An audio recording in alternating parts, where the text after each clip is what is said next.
أعوذ بالله من الشيطان الرجيم. بسم الله الرحمن الرحيم. الرحمن علم القرآن خلق الإنسان علمه البيان الشمس والقمر بحسبان والنجم والشجر يسجدان والسماء رفعها ووضع الميزان ألا تطغوا في الميزان وأقيموا الوزن بالقسط ولا تخسروا الميزان والأرض وضعها للأنام فيها فاكهة والنخل ذات الأكمام والحب ذو العصف والريحان فبأي آلاء ربكما تكذبان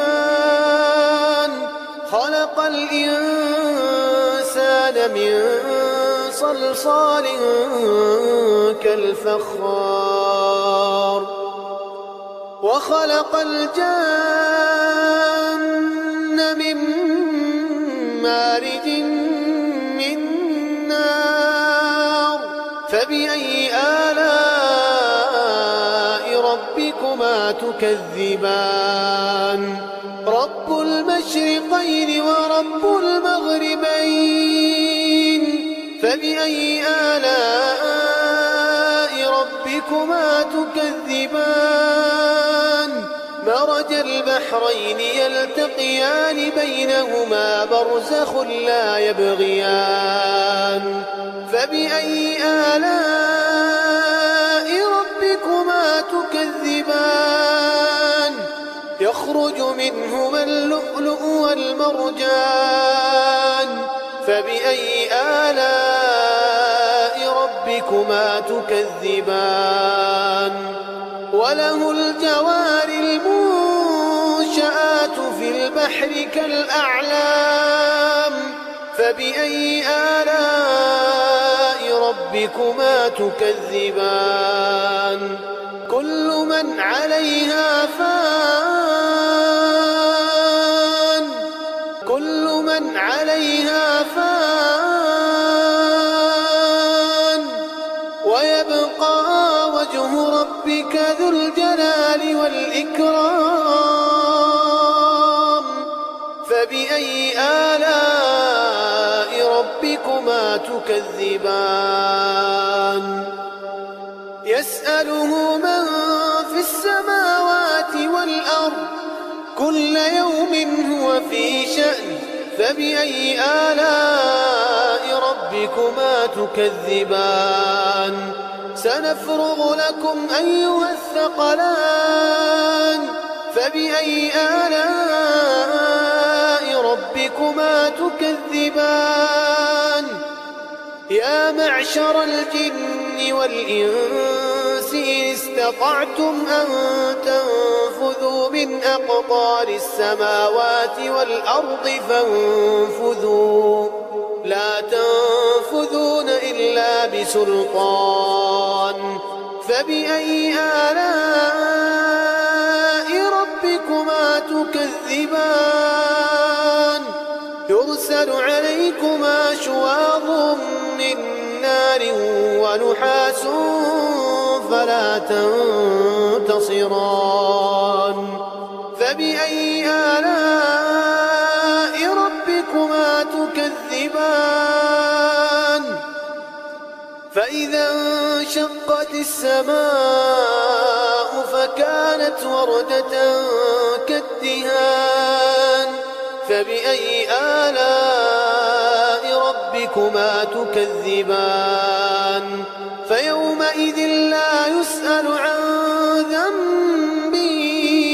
إنس ولا جان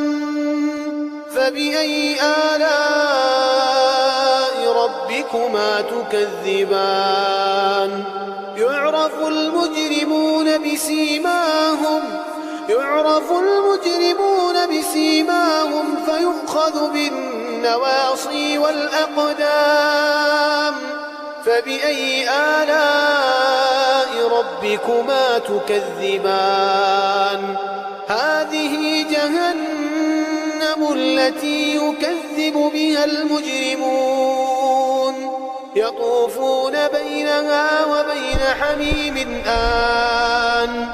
فبأي آلاء ربكما تكذبان ولمن خاف مقام ربه جنتان فبأي آلاء ربكما تكذبان ذواتا أفنان فبأي آلاء ربكما تكذبان فيهما عينان تجريان فبأي آلاء ربكما تكذبان فيهما من كل فاكهة زوجان فبأي آلاء ربكما تكذبان متكئين على فرش بطائنها من استبرق وجنى الجنتين دان فبأي آلاء ربكما تكذبان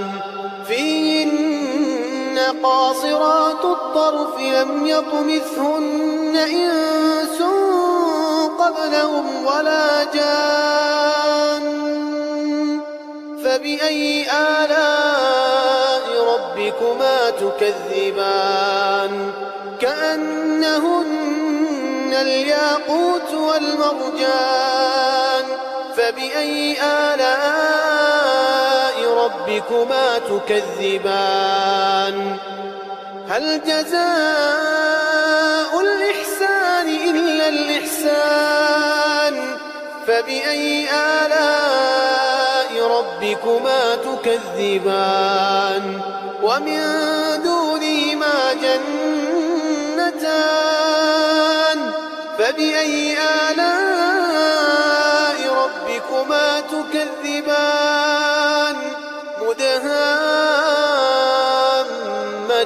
مدهامتان فبأي آلاء ربكما تكذبان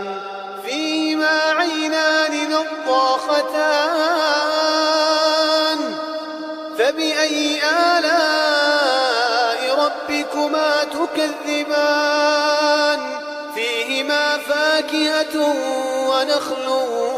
ورمان